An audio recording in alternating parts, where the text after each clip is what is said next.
Hi, 1 minute in God's word, reading from the book of Mark 1:30. But Simon's wife's mother lay sick with a fever, and they told Jesus about her at once. So Jesus came and took her by the hand and lifted her up, and immediately the fever left her and she served the Lord.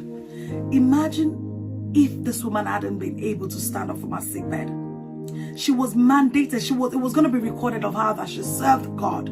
But yet the enemy plagued her with some fever, and she was so ill that she couldn't fulfill destiny. But thankfully for her, she had people around her that were wise enough to call upon Jesus to come and heal her. And the Bible says immediately the Lord visited her, lifted her up, she was made whole, and she served the Lord. A lot of us are out there plagued with all sort of issues of life, sicknesses, depression, failure, all those things, and yet you can't open your mouth. God is saying, call upon me and I will deliver you and you will glorify me. This week, call upon the Lord and he will show up in Jesus' name. God bless you and have a great week.